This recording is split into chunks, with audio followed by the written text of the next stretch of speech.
ഈ ഓണത്തിന് നമുക്ക് ചെറുപയർ പായസം ഒന്ന് തയ്യാറാക്കി നോക്കിയാലോ? എന്റെ പ്രിയപ്പെട്ട ഒരു പായസമാണ് കേട്ടോ അത്. എങ്ങനെയാണ് ചെയ്തെടുക്കുന്നത് നോക്കാം.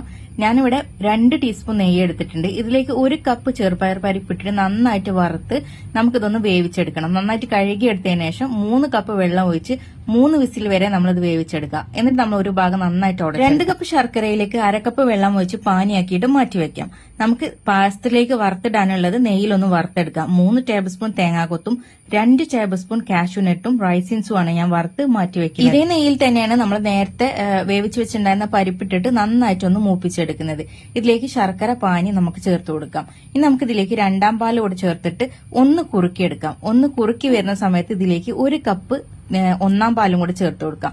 ഇതിലേക്ക് 1 ടീസ്പൂൺ ചുക്ക് പൊടി, 1/2 ടീസ്പൂൺ ഏലക്ക പൊടി, 1 ടീസ്പൂൺ നല്ല ജീരകത്തിന്റെ പൊടി കൂടെ ചേർത്തിട്ട് തീ ഒന്ന് ഓഫ് ചെയ്യാം. നമ്മൾ നേരത്തെ വറുത്ത് വെച്ചിട്ടുണ്ടായിരുന്ന ചേരുവകൾ കൂടെ ഇതിലേക്ക് ചേർത്തിട്ട് യോജിപ്പിച്ചെടുക്കാം. അപ്പൊ നമ്മുടെ ചെറുപയർ പരിപ്പ് പായസം ഇവിടെ റെഡി ആയിട്ടുണ്ട് കേട്ടോ.